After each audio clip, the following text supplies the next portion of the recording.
Je n'avais jamais manqué un dîner du samedi depuis 14 ans. Pas une seule fois.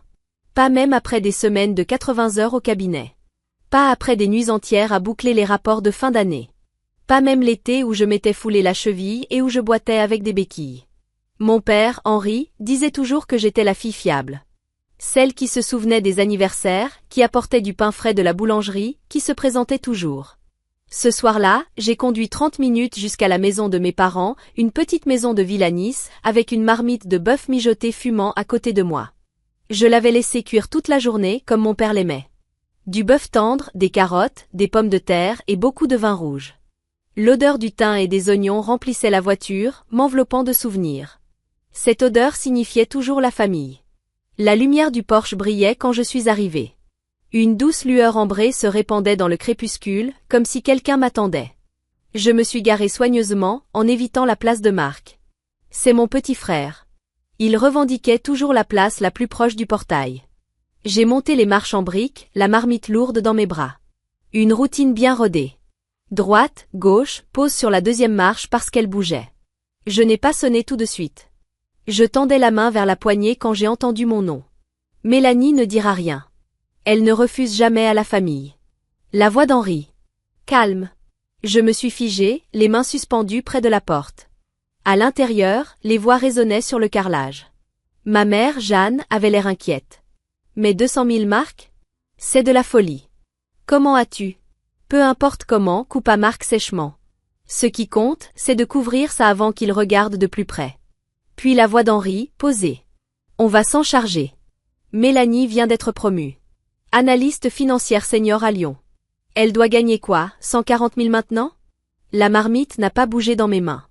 Mais quelque chose en moi, oui. Je suis restée parfaitement immobile, comme si bouger pouvait briser quelque chose. La poignée de porte était glacée sous mes doigts.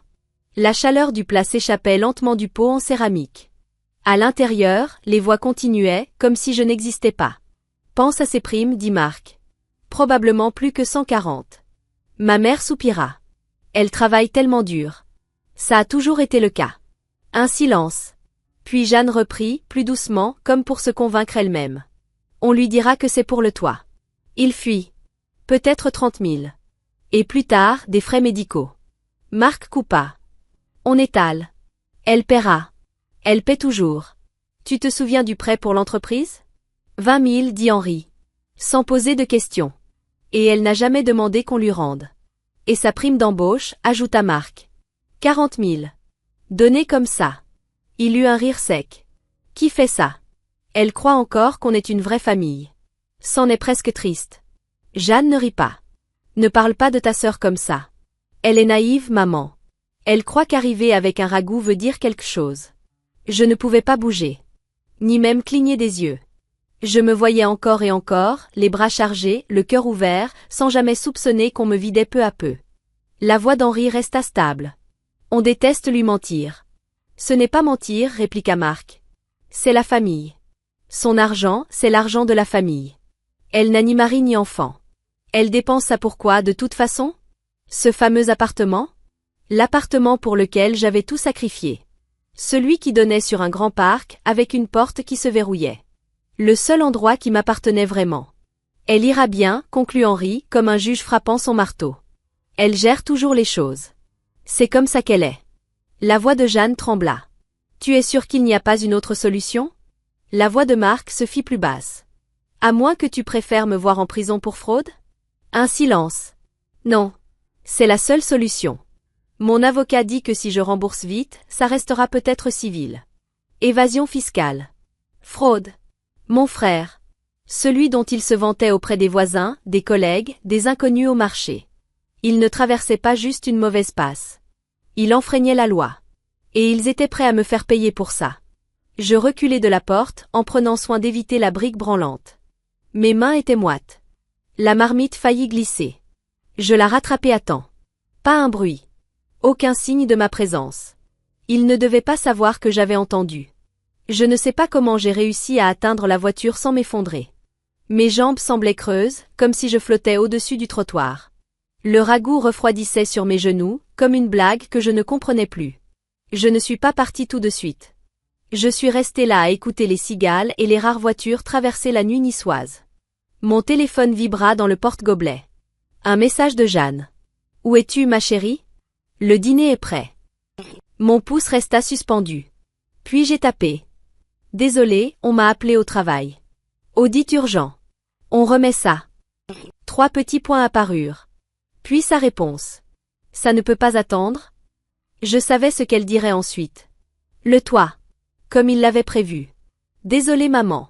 Le patron dit que c'est urgent. Je t'embrasse. Je ne suis pas rentrée chez moi immédiatement.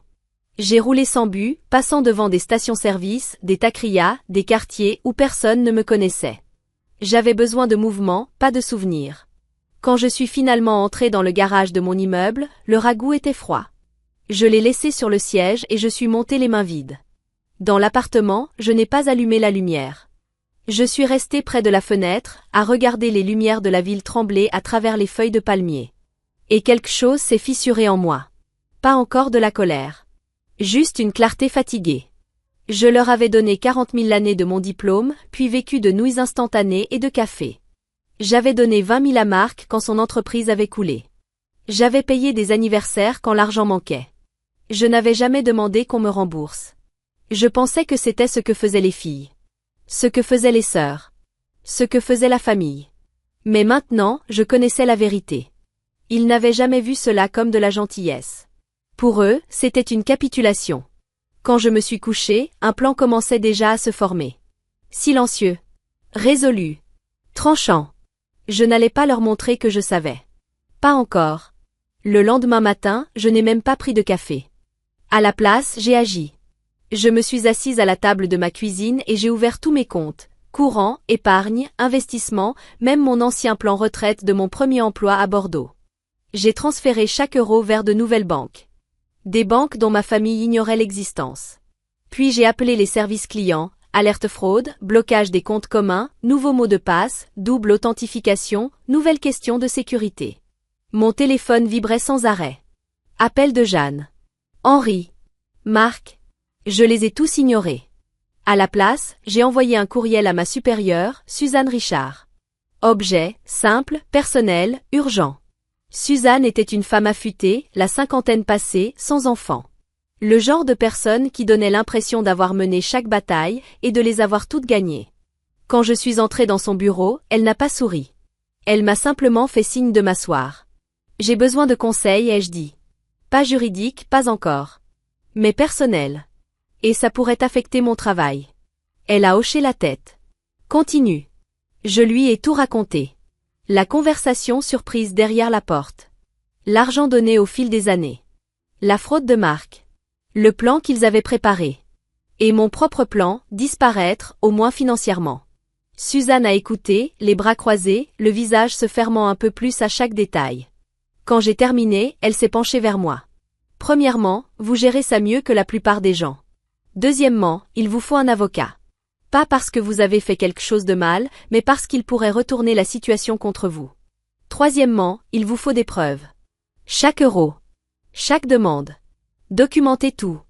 J'ai ouvert le tableau que j'avais commencé la veille. 5 ans de virement. Date. Note. Urgence de Marc. Facture médicale de maman. Suzanne a laissé échapper un léger sifflement. Presque 200 000 euros. Ma gorge s'est serrée. Je n'arrivais plus à parler. Sa voix s'est adoucie. Une dernière chose. Il y a un poste libre dans notre bureau de Londres. Même titre, meilleur salaire, et un océan entre vous et ce chaos. Londres, ai-je murmuré. Vous auriez notre soutien. On s'occuperait du transfert. Je n'ai pas répondu. Mais quelque chose en moi avait bougé. Cet après-midi-là, Marc a finalement réussi à me joindre. Je ne sais même pas pourquoi j'ai décroché. Peut-être parce que je voulais entendre comment il allait essayer de manipuler l'histoire. Bon sang, Mélanie, où étais-tu? Au travail, ai-je répondu sèchement. Tu sais, ce travail que tu considères comme une mine d'or. Qu'est-ce que ça veut dire? Ça veut dire que je suis occupée. Qu'est-ce que tu veux? On doit parler. En famille. Impossible. J'ai des projets. Plus importants que la famille? Je n'ai pas hésité. Le genre de projet où personne n'essaie de me voler 300 000 euros. Silence. Je ne vois pas de quoi tu parles, dit finalement Marc. Fraude fiscale. Escroquerie. Tu comptais me faire payer. Il a ri nerveusement. Donc tu écoutais. J'apportais un ragoût, ai-je lancé sèchement. Tu te souviens? Le dîner familial auquel je croyais encore. Mélanie, écoute. Ce n'est pas ce que tu crois. C'est exactement ce que je crois. Tu as tout organisé. Tu as même dit qu'il devrait pleurer si nécessaire. Tu m'as traité de naïve. Je suis dans une situation terrible. Tu aurais dû y penser avant de violer la loi. Tu vas vraiment me laisser aller en prison pour de l'argent? De l'argent que tu peux te permettre? J'ai fermé les yeux. Je ne pouvais pas me permettre les 40 000 € que j'ai donnés à papa et maman. Ni les 20 000 que je t'ai donnés. Je ne pouvais me permettre aucun de ces virements. Mais je l'ai fait parce que je pensais que c'était ça une famille. Silence. Lourd. Je t'en supplie, dit-il. Supplie quelqu'un d'autre.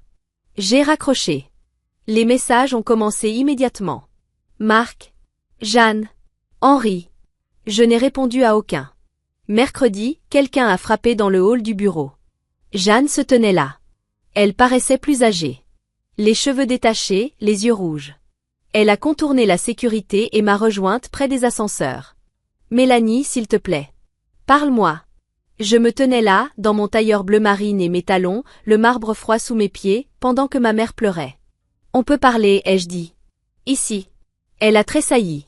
On ne pourrait pas aller quelque part de plus privé? À propos de Marc? Oui, je sais. Fraude. Évasion fiscale. Ses yeux se sont remplis de larmes. Il m'a dit qu'il avait fait des erreurs, mais c'est ton frère. Non. C'est ton fils. Aide-le. Nous n'avons pas cet argent. Tu le sais. Alors peut-être qu'il n'aurait pas dû commettre un crime. Sa voix s'est brisée. Comment peux-tu être aussi froide? Ce n'est pas toi. Tu as raison. L'ancienne moi aurait signé le chèque. L'ancienne moi croyait que l'amour signifiait se sacrifier. L'ancienne moi croyait quand vous disiez que la famille s'entraide. Elle avait l'air perdue. Qu'est-ce que tu veux dire? Je veux dire que l'ancienne moi est morte sur votre porche ce soir-là. Elle est restée immobile. Tu ne penses pas vraiment ça. Je me suis penchée vers elle, la voix basse. Tu disais que je ne dirais jamais non. Que je ne comprenais pas comment fonctionne le vrai monde. Que je finirais par céder si tu pleurais. Cette fois, ses larmes étaient réelles. Pas jouées. De la peur. Tu étais désespérée, murmura-t-elle. Non. Tu étais avide. Ce n'est pas la même chose. Elle a tendu la main vers la mienne. J'ai reculé. Et je l'ai laissée là, seule dans le hall, sous les lettres dorées du nom de mon cabinet. Je ne me suis pas retournée. Le jeudi s'est écoulé dans le silence. Pas d'appel. Pas de message. Pas de visite surprise. Pendant un instant, j'ai cru que c'était terminé. Qu'ils avaient enfin compris. Mais vendredi après-midi, alors que je rangeais mon bureau, la réceptionniste m'a appelé. Mélanie, quelqu'un du service juridique est en bas. Un huissier. Mon estomac s'est noué. Puis j'ai expiré. Faites-le monter. Il est arrivé avec une grande enveloppe beige. Pas de regard. Pas de parole. Juste une signature griffonnée et un départ discret. À l'intérieur, une plainte officielle.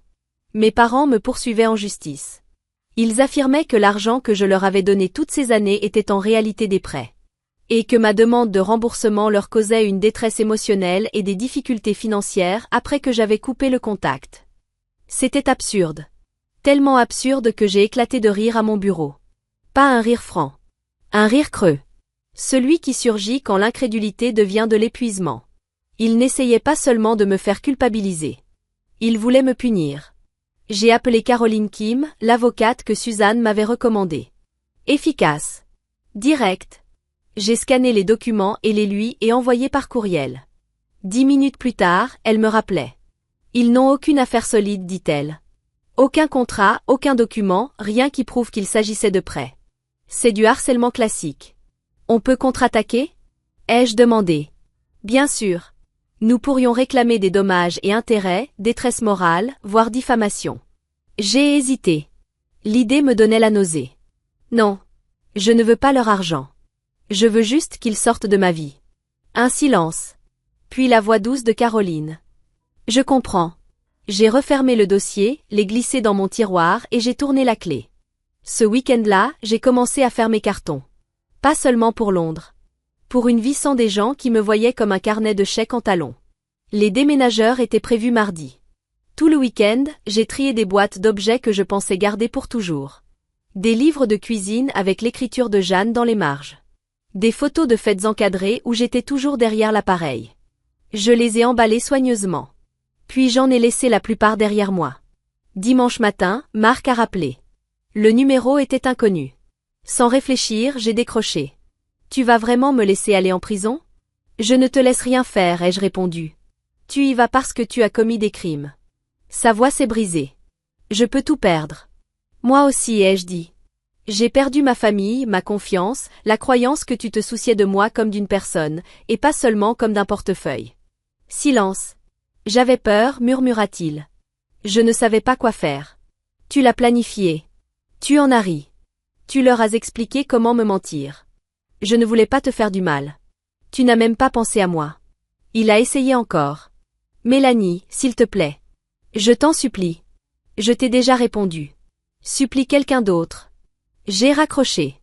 Puis j'ai bloqué le numéro. Plus aucun appel. Plus aucun message. Ils avaient enfin compris que la porte était fermée. Lundi, je me tenais dans mon appartement à Nice à moitié vide, regardant la vie que j'avais construite. Chaque centimètre gagné. Chaque euro arraché au travail. Je n'ai pas pleuré. J'ai fermé ma dernière valise et laissé un mot pour les déménageurs. Londres. 2 chambres. Vue sur la rivière. Cette nuit-là, j'ai dormi mieux que depuis des années. Pas parce que tout était réparé. Mais parce que j'avais cessé de faire semblant. Tôt le lendemain matin, en vidant la cuisine, je l'ai trouvé. Caché derrière de vieux moules à gâteaux et un plat ébréché que je n'utilisais plus. La marmite. Toujours propre. Toujours lourde. La même que j'avais portée ce samedi soir, pleine de chaleur, d'espoir, de romarin et de bœuf, persuadée que j'entrais dans une maison remplie d'amour. J'ai passé mes doigts sur le bord. Ce n'était que de l'acier et de l'émail. Mais d'une certaine façon, elle contenait tout. Tous les repas préparés. Toutes les chances offertes. Toutes les façons dont il m'avait vidé, en souriant. Je n'ai pas pleuré. Je l'ai simplement soulevé, me suis tournée, et je l'ai laissé tomber dans la poubelle de la cuisine. Le bruit métallique n'a même pas été fort. À l'aéroport, carte d'embarquement à la main, j'ai reçu un dernier message d'un numéro inconnu. Mais je savais qui c'était. Jeanne. Je suis désolée. Pas d'avoir eu besoin d'aide, mais de la façon dont nous avons essayé de l'obtenir. Tu méritais mieux. J'espère qu'un jour tu pourras nous pardonner. Je l'ai regardé longtemps. Puis j'ai répondu. J'espère qu'un jour vous mériterez le pardon. J'ai éteint mon téléphone et je me suis dirigée vers la porte d'embarquement. 6 mois plus tard, la nouvelle est arrivée par Caroline. Marc avait été condamné. 18 mois de prison fédérale. Fraude fiscale. Escroquerie électronique. Dissimulation d'actifs. Mes parents avaient vendu leur maison à Nice pour payer les frais d'avocat. Ils avaient quand même presque tout perdu. Ils vivaient maintenant chez ma tante dans le sud du pays. Je n'ai ressenti ni satisfaction, ni culpabilité, ni même colère. Ils étaient devenus des noms. Des personnes appartenant à une vie qui n'était plus la mienne. À Londres, le ciel changeait sans cesse. Gris, puis argenté, parfois presque lumineux. J'avais un appartement d'angle avec des murs de briques et une vue sur la rivière. Je m'étais fait des amis. De vrais amis. Des collègues qui m'appréciaient pour plus qu'une signature au bas d'un chèque. Parfois, les dimanches silencieux, je faisais encore un ragoût. Juste pour moi. Pas parce qu'il me manquait. Mais parce que je me souvenais de la femme qui croyait qu'apporter un plat chaud signifiait apporter de l'amour. Cette femme n'existait plus. À sa place se tenait quelqu'un d'autre. Quelqu'un qui savait qu'un amour sans respect est une dette déguisée. Que partir n'est pas abandonner. C'est se souvenir de qui l'on est. Et parfois, la seule personne qui se présente vraiment pour vous. C'est vous-même. Si vous vous êtes déjà retrouvé devant une porte, la chaleur dans les mains et l'espoir dans le cœur, pour entendre une vérité qui vous brise. Je vous vois. Vous ne devez aucune excuse pour vous être sauvé. Si vous avez déjà été celui ou celle qui donnait en silence, écrivez un mot que vous auriez voulu entendre. Quant à moi, j'ai enfin choisi de me choisir. Et j'espère que vous le ferez aussi.